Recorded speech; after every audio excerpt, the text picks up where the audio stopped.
سب کچھ خوشی خوشی برداشت کر رہے ہیں۔ تو حضور صلی اللہ علیہ وسلم کو یہ سن کر بہت زیادہ غم ہوا، اور آپ صلی اللہ علیہ وآلہ وسلم نے فرمایا کہ اس کی خرید میں آدھے پیسے میرے بھی ہوں گے۔ جب حضرت ابو بکر صدیق رضی اللہ تعالیٰ عنہ حضرت بلال کو خریدنے کے لیے ابی بن خلف کے پاس گئے تو اس نے حضرت بلال کا کئی گنا زیادہ ریٹ لگایا کہ وہ اس کو خرید ہی نہ سکیں۔ اس کے باوجود حضرت ابو بکر صدیق نے حضرت بلال کو خریدا اور ان کو آزاد کر دیا۔ آزاد ہونے کے باوجود حضرت بلال نے فیصلہ کیا کہ وہ ساری زندگی اسلام کی اشاعت کے لیے، حضور صلی اللہ علیہ وآلہ وسلم کی خدمت کے لیے اور دعوت و تبلیغ اور جہاد کے لیے اپنی زندگی وقف کر دیں گے۔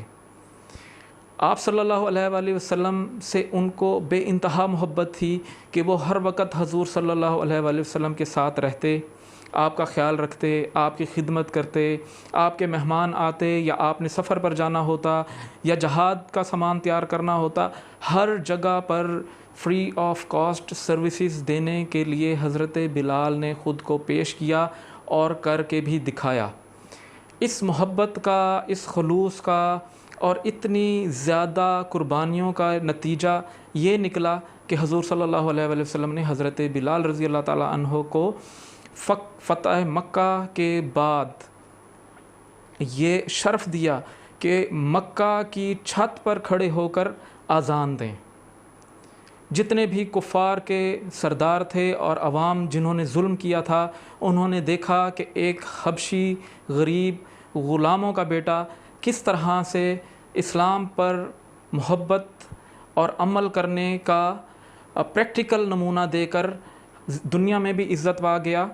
اور جب معراج میں حضور صلی اللہ علیہ وآلہ وسلم تشریف لے گئے اور واپس آئے تو حضرت بلال کا سب سے پہلے پوچھا اور یہ فرمایا کہ اے بلال، تیرے قدموں کی آواز میں نے جنت میں سنی ہے۔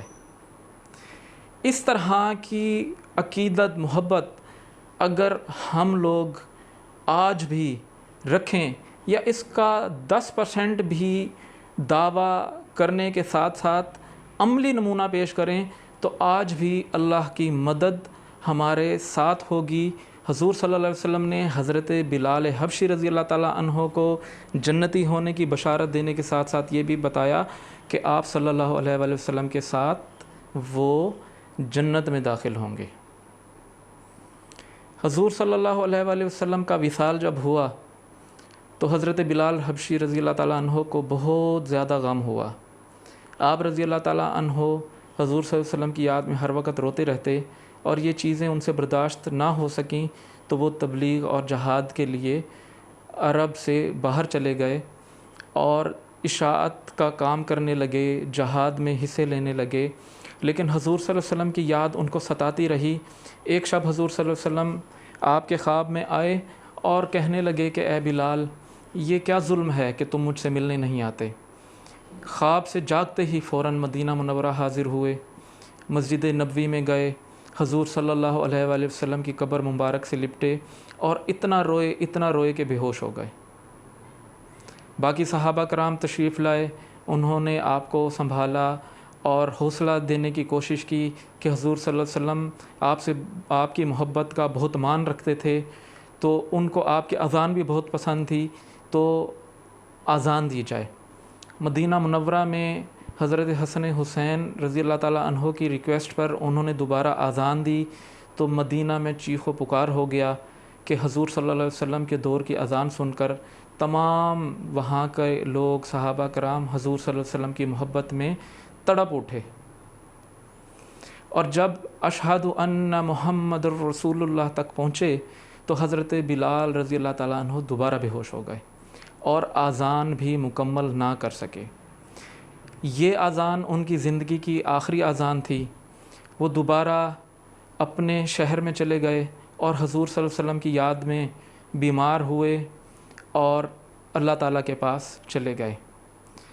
اگر ہم تمام صحابہ کی زندگی پڑھیں اور حضرت بلال کی زندگی کی واقعات اور معاملات پڑھیں کہ کس طرح سے انہوں نے ایک معمولی آدمی ہونے کے باوجود اسلام میں اتنی زیادہ ترقی کی کہ ان کو دنیا میں بھی خوشخبریاں ملیں، اور آخرت میں بھی ان کا درجہ بہت سے مسلمانوں سے، بہت سے صحابہ سے بڑھ کر ہوگا۔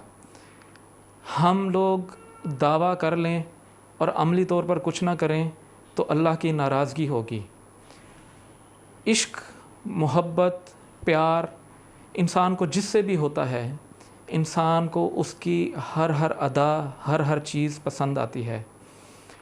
انفارچونیٹلی ہم لوگوں کے معاملات، لباس، شکلیں، ہماری عادات حضور صلی اللہ علیہ وسلم کے عاشق رسول ہونے کا ثبوت تو دور کی بات بلکہ اس کے برخلاف جاتی ہیں۔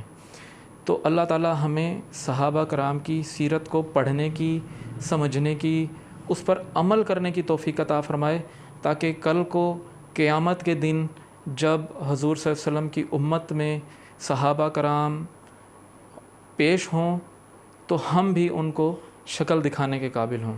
مجھے بھی دعاؤں میں یاد رکھیں۔ وقت دینے کا شکریہ۔ السلام علیکم ورحمۃ اللہ۔